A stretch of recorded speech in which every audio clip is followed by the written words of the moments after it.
Hello guys, you are all welcome in your channel Beyond Imagination. So today I am going to start a new topic. Actually आज हम इस topic में बात करने वाले हैं कि जो GDS की जो न्यू वैकेंसी आई थी उसमें बेसिकली क्या हुआ है, उसमें से उसकी जो सैलरी है ना, GDS BPM और ABPM दोनों पद की जो सैलरी है वो इंक्रीज कर दी गई। या तो हम BPM की बात करें या ABPM की बात करें, दोनों पद की जो सैलरी है वो इंक्रीज कर दी गई है। तो हम लोग देखेंगे कि कितनी सैलरी यहाँ पर इंक्रीज हुई है। ठीक है, पहले से कितना बेनिफिट हुआ है यहाँ पे लोगों का और कितना बेनिफिट नहीं हुआ।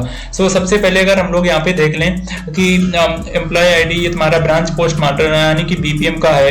ठीक है, बीपीएम का है ये कैंडिडेट और इनकी सैलरी देखें 12,000 इनको अलाउंस मिल रहा है। ठीक है, 12,000 इनकी सैलरी है, लेकिन इसमें जो डियरनेस अलाउंस है वो 4,560 रुपए मिल रहा है, मतलब वो इसमें इंक्लूड हो जाएगा। और इनका जो मेंटेनेंस अलाउंस है, जो ऑफिस का मेंटेनेंस अलाउंस रहता है, वो 260 रुपए यहाँ पर मिल रहा है। तो टोटल इनका हो गया 16,810 रुपए। ठीक है, 16,810 रुपए इनका टोटल बन गया डियरनेस अलाउंस मिला के, ऑफिस मेंटेनेंस अलाउंस और जो इनकी सैलरी है। ठीक है, मूविंग फर्दर देखो इनका जो डिडक्शन हो रहा है वो डिडक्शन 50 रुपए हो रहा है यहाँ पे जीएस तुम्हारा जीआईएस सेकंड के तहत, मतलब कुछ रुपए तुम्हारे यहाँ पे डिडक्ट होते हैं, तो टोटल 50 रुपए का यहाँ पे डिडक्शन हो रहा है। मूविंग फर्दर अगर इनका पूरा टोटल देखें कि अकाउंट में कितना अमाउंट आएगा, वो अकाउंट इनका जो पेमेंट आएगा वो 50 रुपीज यहाँ से डिडक्ट हो जाएगा, तो 16,760 रुपीज इनके अकाउंट में रिसीव होंगे। ये तो तुम्हारी बीपीएम की सैलरी थी।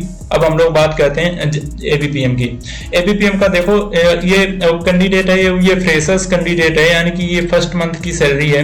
ठीक है, फर्स्ट मंथ की सैलरी है, तो इसका मतलब केवल इनको क्या क्या दिखाया गया है कि जो टीआर अलाउंस जो मिला है वो 10,000 रुपए मिला है, और ऐसे ही डियरेंस अलाउंस इनको मिला है 3,800 रुपए। ठीक है, तो टोटल इनका कितना बन गया 13,800 रुपए।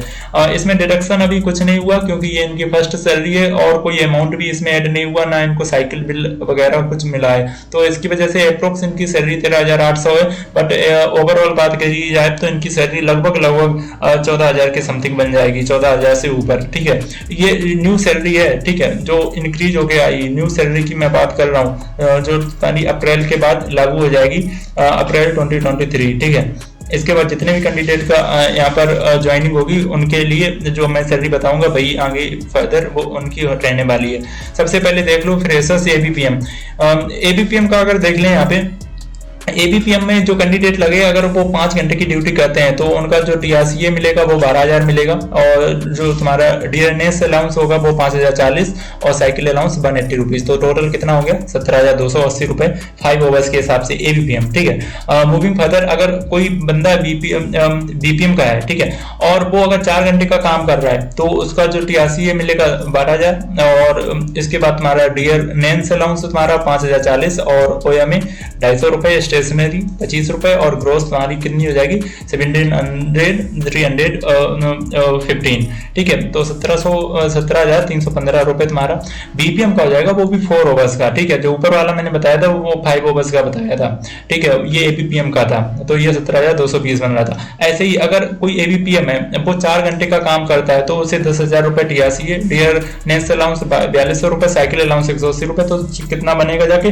14,380। जो मैंने फर्स्ट कैंडिडेट की बात की थी यहाँ पे इसका लगभग बन रहा था 13,800 रुपए, लेकिन जो अप्रोक्स बनेगा जाके वो मैंने तुम्हें बता दिया, यहाँ पे 14,380 रुपए बनेगा जाके। अच्छी खासी सैलरी है एक बीपीएम एबीपीएम के पद के लिए। अगर आप 4 घंटे में काम करते हैं, अगर 5 घंटा काम करेंगे तो आपकी वो सैलरी यहाँ पे बढ़ जाएगी, जैसे यहाँ पे देख लो 17,220 रुपए। मूविंग फर्दर अगर हम लोग लास्ट में बात करें, अगर कोई बीपीएम है वो 5 घंटे का काम करता है, 5 घंटे की ड्यूटी रहती है, तो टीआरसीए मिलेगा 14,500 और डियरनेस अलाउंस मिलेगा 6,090 रुपए, और तुम्हारा जो ओएमए चार्ज होगा वो तुम्हारा होगा 250। ठीक है, और ओएमए का सिंपल सा मीनिंग है ऑफिस में मेंटेनेंस जो तुम्हारा चार्ज रहता है वो तुम्हारा 250, स्टेशनरी 25, और ग्रोस तुम्हारा कितना हो जाएगा टोटल अगर ऐड करेंगे तो 20,815। अच्छी खासी सैलरी है। अगर कोई कैंडिडेट यहाँ पर काम करेगा तो ऑब्वियस सी बात है यार, अभी इस दौर में कहीं पर कोई गवर्नमेंट जॉब नहीं मिल रही है, तो अगर किसी का भी सिलेक्शन हो जा रहा है तो प्लीज आप उसे छोड़िए नहीं, आप ज्वाइन कर लीजिए। अगर इससे बेटर कहीं पे सिलेक्शन होता है तो आप फिर उसको रिजाइन कर सकते हैं और दूसरी जॉब को पकड़ सकते हैं। बट अभी के लिए फिलहाल जब तक कुछ नहीं है तो तब तक आपको कम से कम एटलीस्ट इस पे काम करना चाहिए। लास्ट में बात कर लें, अगर ये वही है बीपीएम सैलरी 2023 की है, वो 14,853 है, वो 4 ओवर्स वाली है। बट मैंने जो तुम्हें क्राइटेरिया बताई ये सारी चीजें यहीं पे फुलफिल होंगी। अगर 4 ओवर्स के ड्यूटी में लगता है तब भी सही है, 5 ओवर्स की ड्यूटी में लगता है तो थोड़ा ज्यादा बेनिफिशियल है। चाहे आप डाक सेवक में लगे या एबीपीएम, ठीक है, बात एक ही है, एबीपीएम या डाक सेवक दोनों की सैलरी लगभग अप्रोक्स सेम है, तो यहाँ पर कुछ ज्यादा चेंजमेंट देखने को नहीं मिलेगा। ये सारी जो सैलरी है वो तुम्हारी 2023 के अप्रैल के बाद जो कैंडिडेट लगेंगे, 2023 में जो अप्रैल के बाद कैंडिडेट ज्वाइनिंग होंगी उनके लिए ये इंक्रीज किया गया। अगर मैं बता दूं पहले 38% लगता था तुम्हारा, अब ये इंक्रीज करके 42% के समथिंग कर दिया गया है, तो उसकी वजह से तुम्हारी ये सैलरी थोड़ी सी इंक्रीज हो गई है। और अगर कोई डाउट या कोई क्वेरी रहती है देन प्लीज आप कमेंट सेक्शन में जाके लिख दीजिए और मैं आपको जरूर वहां पर विद इन 1 आवर आपको रिप्लाई करूंगा। So thank you guys for today and we will see you in another video.